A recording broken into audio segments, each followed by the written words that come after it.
So it's so lovely to talk to you, both of you. It looks like a great, fun piece of theatre, first of all. Gemma, starting with you, there are so many ways that Nell Gwynn has been described. Actress, prostitute, mistress. How do you see her? I see her as just someone who, she's just authentic. She is herself. She obviously became a mistress. She may have been a prostitute. She was an actress. She did all of these things. They're all just part of the fabric of her. But she just is a great, funny, witty, clever, approachable character, and I think that's why she managed to ascend in the way that she did. She just could manage in any situation, and by being authentic and being herself. Yeah, I just see her as also as a real inspiration. She really is an inspiration.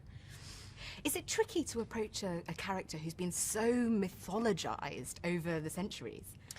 No, I don't think that people really know Nell. I don't think so. I think it's a character that that has, it's maybe been stereotyped in certain ways, but actually this is the first time that we've seen Nell for Nell, and she's not a side character.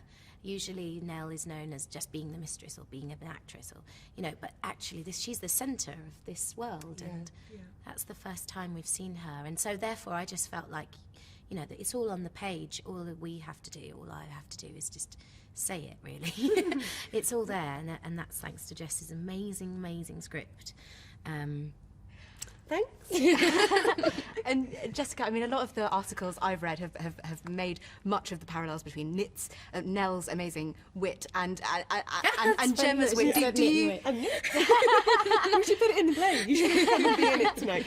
Do you see a little bit of Nell and that spark in Gemma? Yeah, absolutely. And that was why it was a sort of a piece of casting that we were so excited about. And when you said you wanted to do it, it was just so delightful, because she is a mythologized figure, as you said, but also we don't know much about her. So there's a sort of opening for someone to bring her to life. And I think of her as such a modern woman. And also someone coming sort of from a London background and making her way up and doing that because of her intelligence and her wit. And there's so much of that in your story as well, and in the and in your approach to bringing so much liveliness and good humour to her, that is a really sort of exciting moment, I think, which hasn't been explored particularly in the theatre before, which is really surprising, because she's, arguably the most famous actress in British history. So the fact there hasn't been a play specifically about her until, the last couple of years is really quite extraordinary, I think.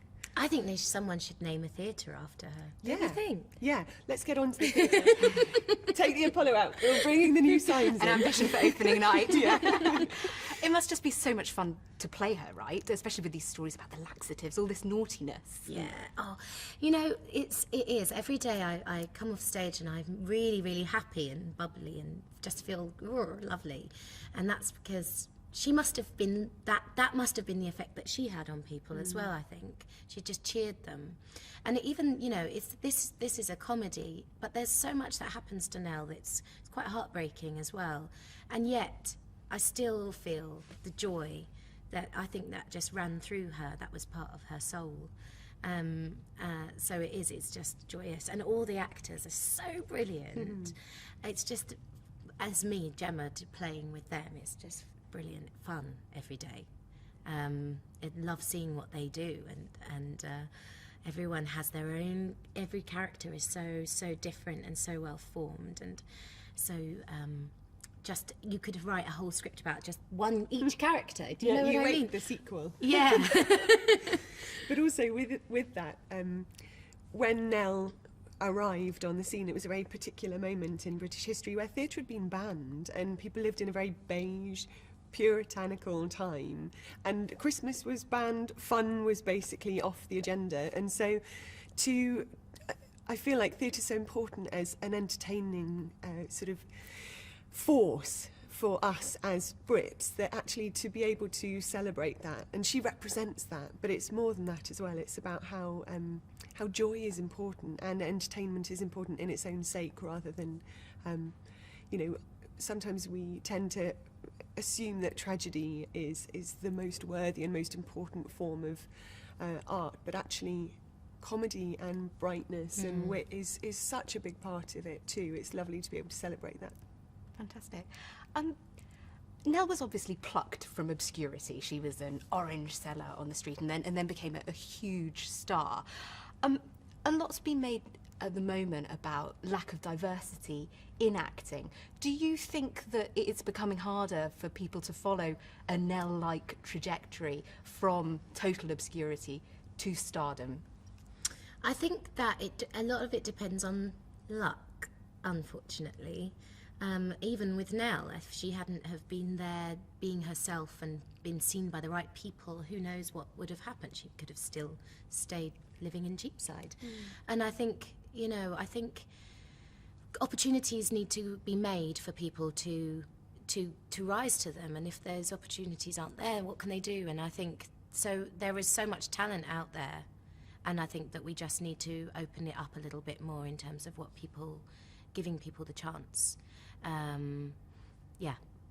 I think that there's an agenda with a lot of film and film projects, and I think that agenda needs to just be scrapped and rethought.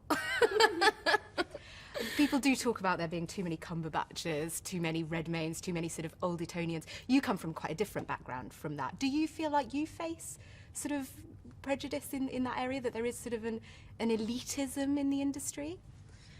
I don't think it's about where you were educated. I think it's about the parts that... I think that a good actor can play any part. Michael Fassbender could play any part. It's just which parts are available. It's not about who's around. It's about beggars can't be choosers. I get offered what I get offered. I don't go out there and say, oh, I want to play that, and that. It's about what's out there, what's being produced, who's writing these things, and who's given the money to get them made. And so it's someone else is making those decisions, not me, and not Eddie Redmayne or Benedict Cumberbatch. They're just doing the stuff that they're getting offered.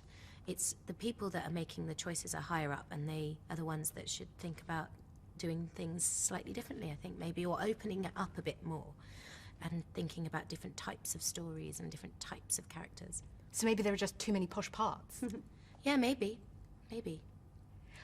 Obviously, this play is set at a time when, you know, being an actor, actress on the London stage was very different. But you've drawn in parallels, haven't you? Yes, yeah, because I think it's a really valid debate for us to be having at the moment, and the fact that we're talking already about the sort of Etonian way into acting is not that dissimilar to the attitude of some of the men in the play, where they're saying, what on earth does this woman think that she's doing? How can a woman possibly play a woman as well as I can play a woman as a man, you know? And that's to do with training and to do with elitism and to do with the way that you make your way in at the beginning of the industry. So the opportunity to sort of look at where you get to as an actor and where you come from and where you want to go to, it's important. And it's been really exciting in looking at this world to be able to say, well, we're asking a question about why theatre is valid, and there's a few lines in the play that talk about austerity when the court are complaining that the playhouses are sucking up all of the money, and Charles II's only interested in building playhouses and having people parading around in funny wigs. And Charles says, you know, oh, down with austerity, it's important. What's the point in having a country if there's no joy in it? And I feel very strongly that that's the case, and we have to fight for any funding that we get in the arts at the moment, and it's a really tricky time for theatre, and yet people pull together and they make work anyway, and it's something to be really proud of. And the fact that the West End has survived, and theatre is surviving despite cuts, and people put absolutely all of their energy into making sure that happens. I feel like that's a conversation that really needs to be had, and if we can do it through illusion and looking at the parallels and giving people a little bit of a nudge, then why not? Another thing that I found quite interesting thinking about is, she was such a pioneer. There were no women on the stage before her. And yet, even now, hundreds of years on, we're still talking about the gender pay divide in acting. How much do you feel that what Nell was complaining of, lack of good parts for women, etc., is still an issue for you as an actress today? Oh, it's totally an issue. And my theory is that people misunderstand the audiences and what they want. And they think that the audiences want stories about war and politics and manly things and conflict. And it's not true. And actually, we want all sorts of things. We don't just want that. And I think that if we understand what the audience want, then we can write for them and trust in the writing for that. And I think that actually 50% of the audience, sometimes 60%, is women, especially in the cinema. Cinema is predominantly women that go to the cinema. And so why are we making films that women wouldn't want to see? Yeah. And hundreds of them. Yeah, and saying no to films and saying, well, no one would want to see that. I mean, I know with one of the projects I'm developing, I went to get it financed, and they said, and it's a female-centric thing, and there's a couple of male parts, and they're very small, and they said, well, who's the man in it? Because it won't get financed otherwise. And I said, well, it's not about that. It's got this amazing actress in it. Yeah, but she won't get it financed. And I just thought, that's the problem, is that actually it's the finance, it's the money. And actually, if the finance people understood what the audience want, then everything would get turned around. But it is happening slowly. Even with things like Nell. I mean, for me, I just think, wow, people are coming to see Nell Gwynn, and it's selling out, and it's a lady's name, and it's just a lady, Right. And the problem is that people assume that a play about a lady or about women is a woman-centric play, and that makes it specific to the audience that it'll appeal to, whereas the hundreds and hundreds and hundreds of stories about men aren't seen as only suitable for a male audience, they're seen as the general audience. And I've had the same sort of problem recently with projects where you'll pitch something and they'll say, oh, but there's already a period drama about women that's on TV, we don't need another one. You think, but how many are there about guys? Seriously. And there's so many brilliant actresses in this country, and they constantly complain about not being given great roles, and that needs everyone to get behind them and change that, because we really need to be fostering that talent. And it really makes it very important for the younger people who want to be actors to come up into a situation where there's interesting roles for everybody to play, both in terms of gender and in terms of race and in terms of background too. Great, thank you so much. I think my time is up. Even now, hundreds of years on, we're still talking about the gender pay divide in acting. How much do you feel that what Nell was complaining of, lack of good parts for women, etc., is still an issue for you as an actress today? Oh, it's totally an issue. My theory is that people misunderstand the audiences and what they want. And they think that the audiences want stories about war and politics and manly things and conflict, and it's not true. And actually, we want all sorts of things. Playwright Jessica Swale says it's much harder to get interest in scripts that focus on women. You'll pitch something and they'll say, oh, but there's already a period drama about women that's on TV, we don't need another one. You think, but how many are there about guys? Seriously. I know with one of the projects I'm developing, I went to get it financed, and they said, well, who's the man in it? Because it won't get financed otherwise. Approachable character, and I think that's why she managed to ascend in the way that she did.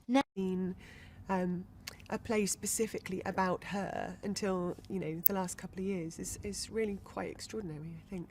I think someone should name a theatre after her. Don't you think? Yeah, let's get on to the theatre. Take the Apollo out. We're bringing the new signs in. An ambition for opening night. Yeah.